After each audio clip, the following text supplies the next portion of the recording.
Olá, sejam bem-vindos à nossa segunda videoaula. Nós iremos discutir agora a equação horária que descreve a trajetória de uma partícula. Nós vimos na videoaula anterior os conceitos de vetor posição, vetor velocidade e vetor aceleração. Nós vimos que o vetor velocidade seria a variação do vetor posição em relação ao tempo e a aceleração seria a variação da velocidade, do vetor velocidade em função do tempo. O que produz a aceleração é uma força. Então nós vamos relacionar agora a força com a posição ou com a aceleração. A partir da segunda lei de Newton, sabemos que a força seria igual a massa vezes a aceleração. Seria a força resultante. Então podemos escrever que a força resultante é igual a massa vezes a aceleração. Já tínhamos visto na videoaula anterior que a aceleração era igual à derivada da velocidade em função do tempo.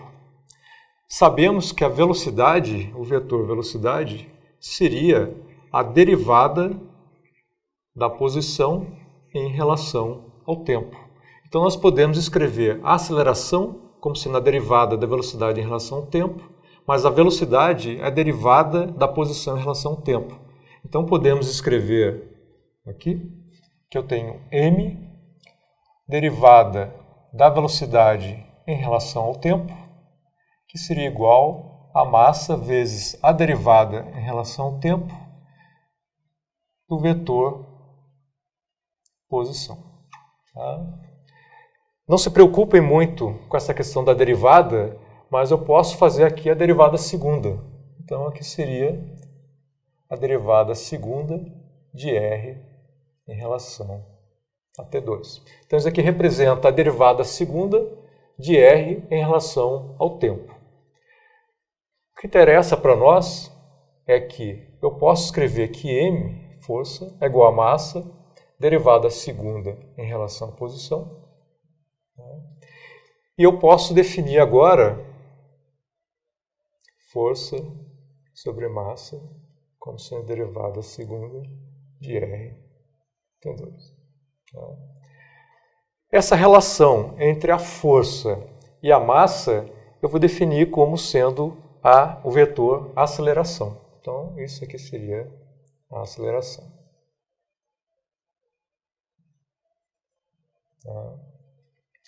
Então, para o caso onde o vetor aceleração não varia com o tempo, isso aqui seria uma equação, a equação da derivada segunda de R em relação a T2. Essa aqui seria a equação dessa equação diferencial. R é igual a R0 mais V0T mais 1 meio de AT ao quadrado. Então, reparem que essa solução, isso aqui seria a solução dessa equação diferencial de segunda ordem. Essa equação nós chamamos essa equação de equação horária. Então, essa aqui é chamada de equação horária. Então, em relação a um vetor, repara que ela é uma equação a um vetor e ela me dá a posição da partícula em função do tempo, sendo que eu tenho que saber qual seria a posição inicial da partícula, a velocidade inicial da partícula e eu tenho que saber qual que seria a aceleração. Normalmente, nos exercícios, nós trabalhamos apenas ao longo de um eixo. Então, em vez de escrever o vetor posição como sendo R, eu posso escrever como sendo x, y ou z. Então, escrevendo as componentes cartesianas, eu posso escrever aqui x seria igual a x0 mais a componente da velocidade ao longo do eixo x mais a componente da aceleração ao longo do eixo x. Posso fazer a mesma coisa para o eixo y.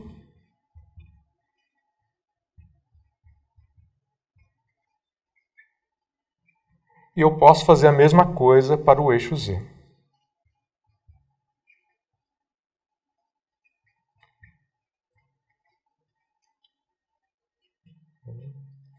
Então, essa seria a equação horária ao longo do eixo x, a equação horária ao longo do eixo y e a equação horária ao longo do eixo z. Normalmente, nos problemas, ou trabalhamos com apenas uma dimensão, que seria ao longo do eixo x, ou no lançamento horizontal, onde eu tenho variação da posição ao longo do eixo x e ao longo do eixo y, nós trabalhamos com essas duas equações horárias aqui. Tá? Sendo que x0, v0x seriam sempre as projeções ao longo do eixo x e ao longo do eixo y. Então, eu vou fazer agora um exemplo da aplicação dessas equações horárias. Então, iremos apresentar agora dois exemplos de aplicações da equação horária. À esquerda, nós temos a representação do movimento ao longo do eixo x. Então, no ponto 1, nós temos a posição ao longo, sempre em relação à origem. Então, x1 seria a localização da partícula no tempo t1. Então, a partícula no ponto 1 teria a posição x1 em relação à origem, uma velocidade v1, que aqui eu já posso colocar depois como um escalar, e eu tenho aqui o tempo t1. Aqui seria a velocidade, que é apenas ao longo do eixo x. Aqui seria x2, seria a posição da partícula no ponto 2 para um tempo t2. Então, a equação horária que descreve esse movimento seria x é igual a x0 mais v0t mais 1 meio de ax t ao quadrado. Tá? Então, como é ao longo do eixo x, aqui seria a equação horária da partícula em relação ao eixo x. Aqui seria a aceleração ao longo do eixo x. Tá? x0 é a posição inicial, que aqui no nosso caso é x1, mas se ela tivesse começado da origem, a posição x0 seria igual a 0. Se a partícula não tem aceleração ao longo do eixo x, então a aceleração a x seria 0, seria x é igual a x0 mais v0t. Então, cada problema você vai ter que saber qual é a posição inicial da partícula, a velocidade inicial da partícula e a aceleração da partícula, que em alguns casos pode ser 0, outros não. Aqui na direita, nós temos uma representação que poderia ser, por exemplo, uma queda livre. Então, nós temos a posição da partícula seria y1, então sempre medindo em relação à origem, então seria a partícula está caindo verticalmente, então no ponto 1 ela tem uma posição y1, no ponto 2 ela tem uma altura y2. Então repara que a partícula ela está caindo, depois a gente vai discutir as questões das forças, mas por enquanto a partícula está no tempo t1 na posição y1 e no tempo t2 na posição y2. Então, eu posso representar agora uma equação horária para ela. A equação horária seria y é igual a y0 mais v0yt mais 1 meio de AY t ao quadrado. Tá?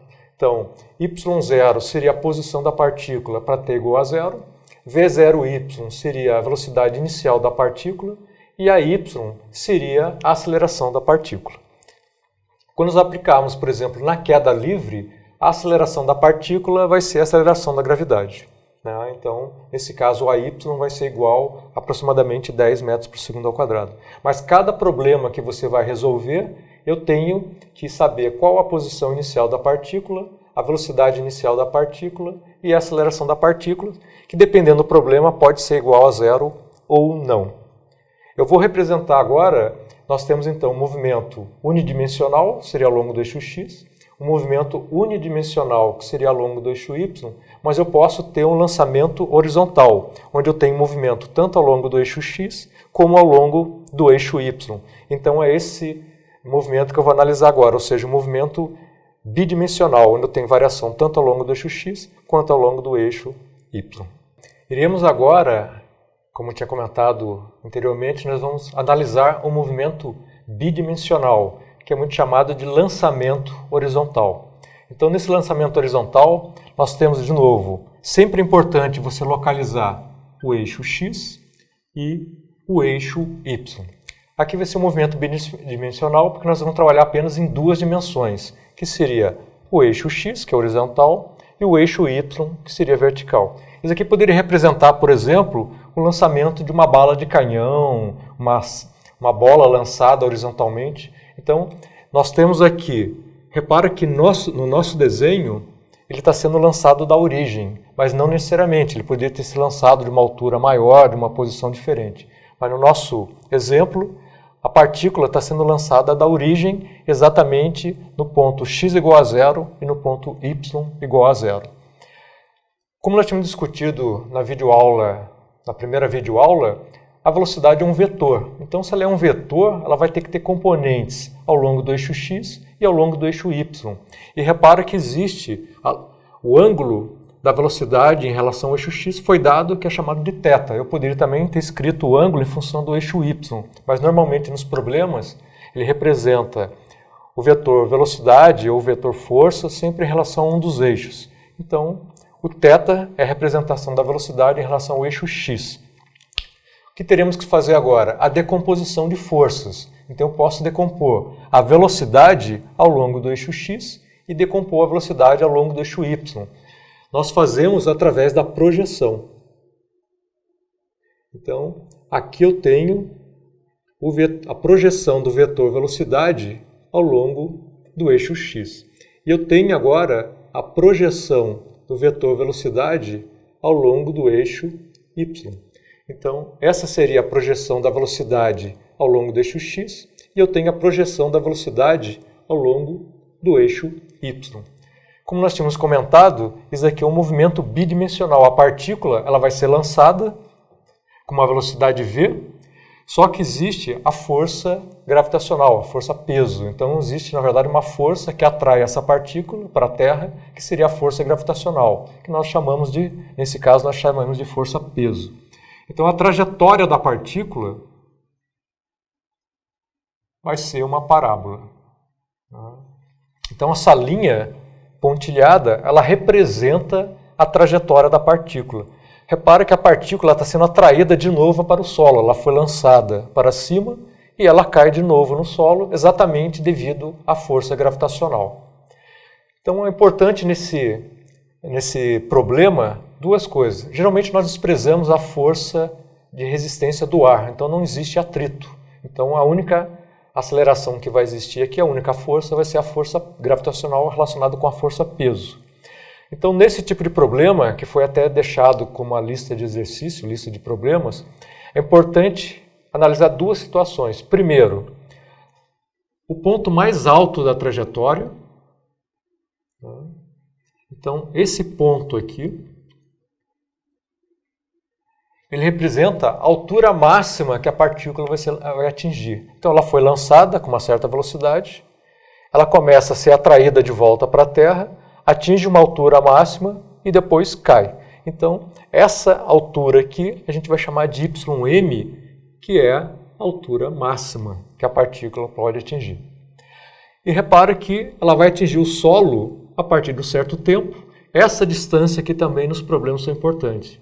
Essa distância onde a partícula, a partir da origem, onde foi lançada, atinge o solo, a gente chama de alcance.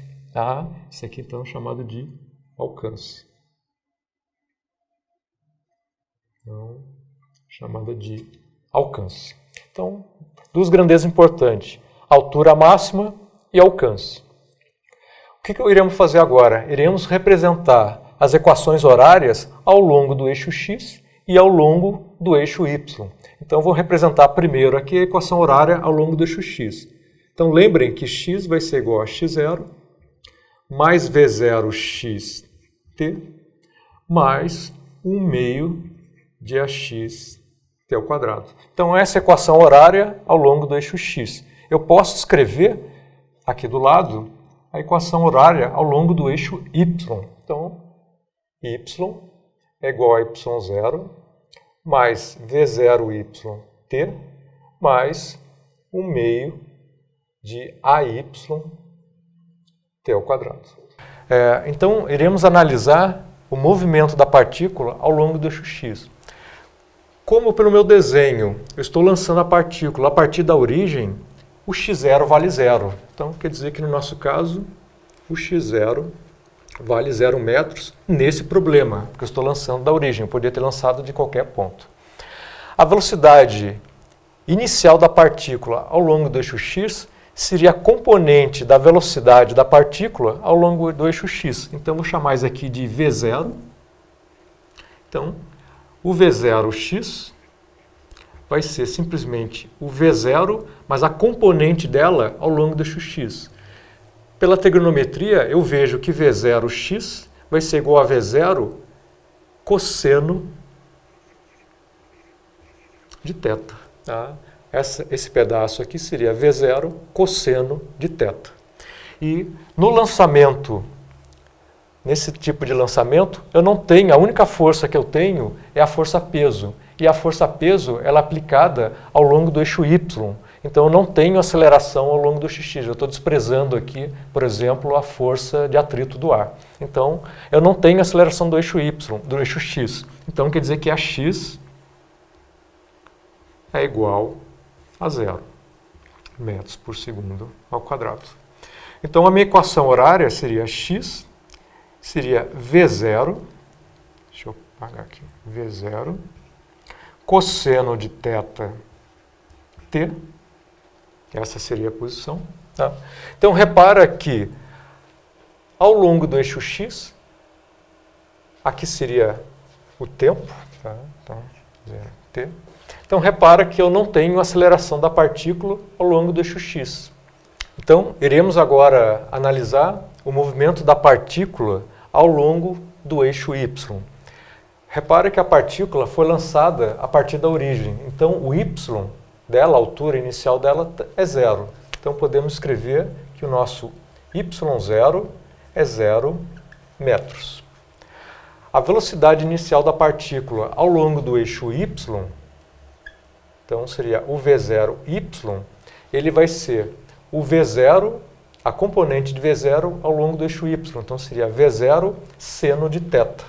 Então eu teria que, isso aqui seria V0 seno de θ. Então a componente y de V0 seria V0 seno de θ. E a aceleração da partícula ao longo do eixo y seria a aceleração da gravidade. Como a aceleração da gravidade é no sentido contrário ao eixo y, ela vai ficar como sendo negativa. E só para simplificar, nós vamos escrever aqui como sendo menos g, simplesmente como g metros por segundo ao quadrado. Tá? Então nós temos agora a posição inicial da partícula, a velocidade inicial da partícula e a aceleração da partícula ao longo do eixo y. Então eu posso escrever agora a equação horária para ela. A equação horária seria y, seria o y0, no nosso caso é 0, o nosso v0 seria v0 seno de θ, que multiplica o tempo, menos a aceleração da gravidade, que na verdade seria a metade, que é o meio, menos o meio de g t ao quadrado.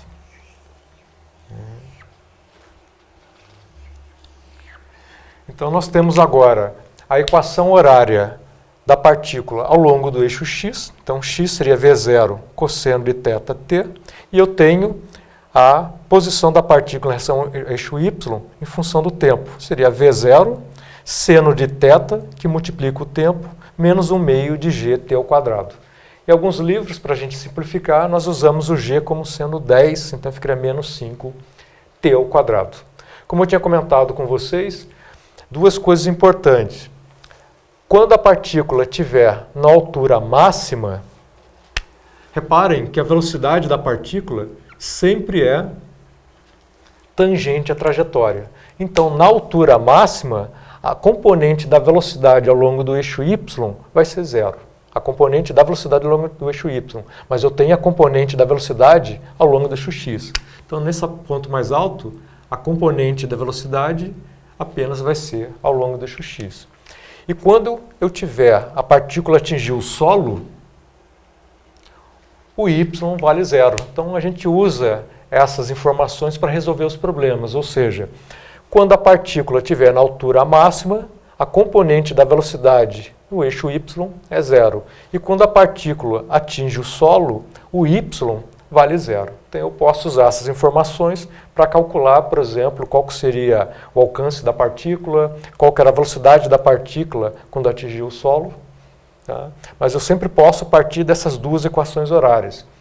Lá da videoaula 1, nós vimos que posso calcular a velocidade a partir da derivada da posição. Então eu posso escrever qual seria a velocidade a equação da velocidade da partícula ao longo do eixo x.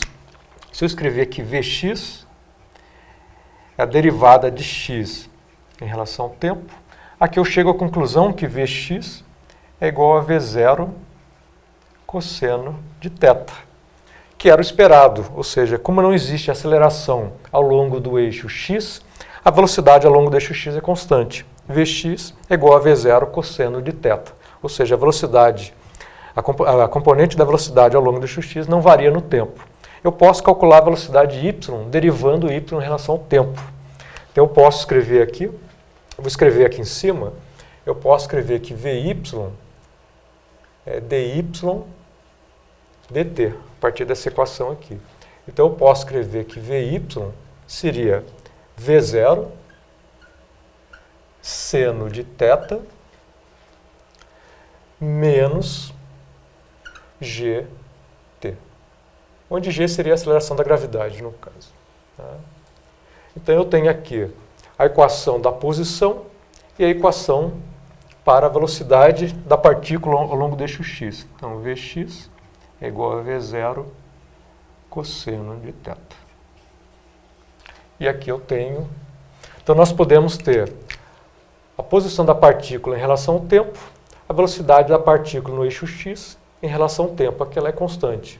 Aqui eu tenho a posição da partícula em y em relação ao tempo e eu tenho a velocidade da partícula ao longo do eixo y em relação ao tempo. Então isso aqui seria a velocidade varia com o tempo, por causa da aceleração, e aqui a velocidade é constante com o tempo, porque não tem aceleração. Então eu posso calcular a velocidade da partícula, componente x e a componente y, e sempre lembrando que o vetor velocidade, que é o vetor, seria Vx vezes i, que seria o vetor unitário, e Vy vezes j, que seria o vetor unitário. Gostaria então de encerrar essa videoaula, convidando vocês a participar das próximas videoaulas. Até mais.